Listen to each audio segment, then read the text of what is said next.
So, number 18. Big deal to some, not big deal to others. Just hear me out. Let's take a trip down memory lane. This all started in 2003 with Matt Mauck, right? And then Mauck handed it to our guy, Jacob Hester. And I'm just going to go through the whole list from Hester. Richard Dixon, Richard Murphy, my guy BT, Brandon Taylor, Benny Logan, Lamine Barrow, Terrence McGee, Tre'Davious White, Christian Lockacher, John David Moore, Foster Moreau, Caleb Von Chason, Lloyd Cushenberry, Chris Curry, Damone Clark, B.J. Ojolari, Makai Wingo, Greg Penn, Josh Williams. Beck, anything stand out? Anything those guys have in common? The only one that was a quarterback was Matt Mauck. That's correct. That needs to change this year. Oh. Garrett Nussmeier needs to be 18 this year. LSU's had phenomenal leaders at the quarterback position over that time frame. Joe Burrow, incredible leader. Famous for starting that fight at practice. I think he punched Patrick Queen or something. Great leader. Team loved him.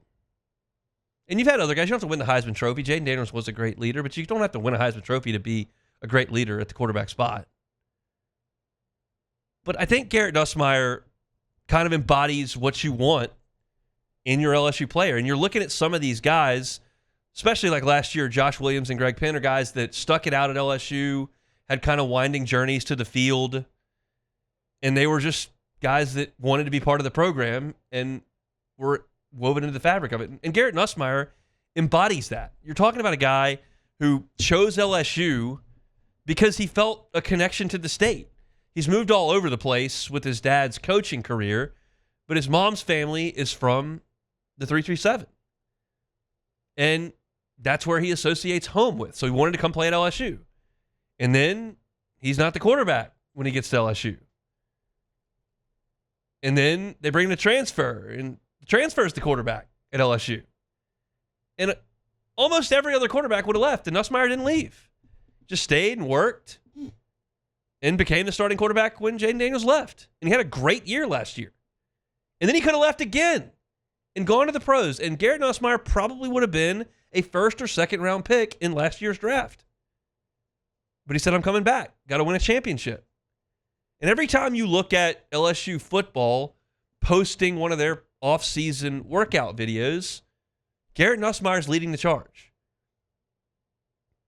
It's a guy that's obviously mature. You can hear that in his answers and press conferences. He just got engaged. That's a pretty mature move. Nobody was marrying me back when I was a fifth-year college student. Promises. And so I think this is the perfect guy to snap a streak that goes back 22 years.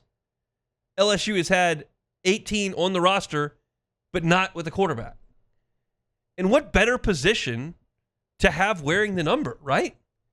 That is the leader of the team. That is the guy everybody looks to. And maybe there's a reason they haven't pegged a quarterback, because the quarterback gets a lot of attention no matter what number he's wearing, and you want to do it for somebody who's a little bit off the radar. That's why you tab Greg Penn. That's why you tab John David Moore. That's why you tab Lamine Barrow or Richard Murphy. That's why you go get Foster Moreau. I mean, none of these guys were stars. I mean, who's the best player on this list of 18? Caleb Vaughn was a first-round pick. Tre'Davious White was a first-round pick.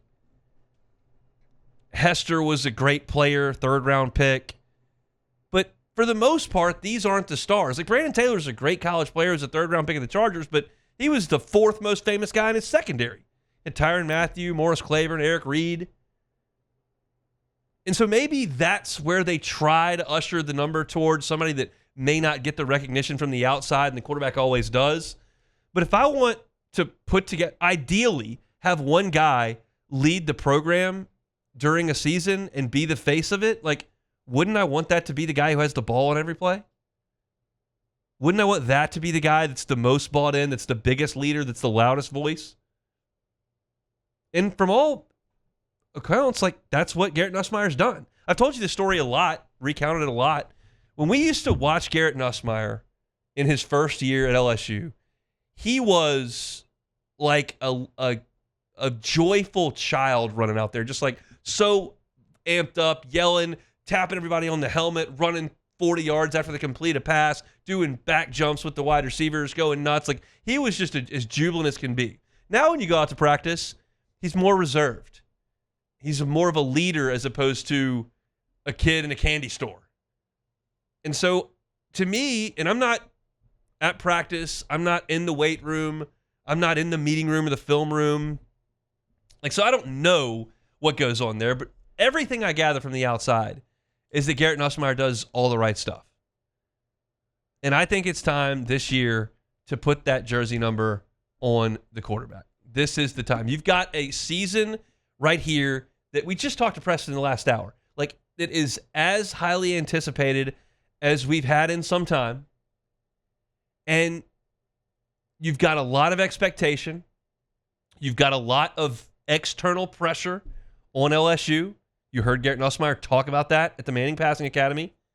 You've got a big season opener that you're gearing up for. And that's going to put a lot of heat on this team right now. And I think the face of that and the guy who will lead everyone into the fire is the quarterback, is Garrett Nussmeier. So I'm making my plea. I'm stating my case. This is something they have not done in 22 years with that number. You got running backs, tight ends, safeties, defensive tackles, linebackers, tight ends, edge rushers, centers, defensive tackle again, linebacker. Like, you got everything. You don't have a quarterback. This is the year I think that changes. So we'll see. They usually announce that after the first couple practices.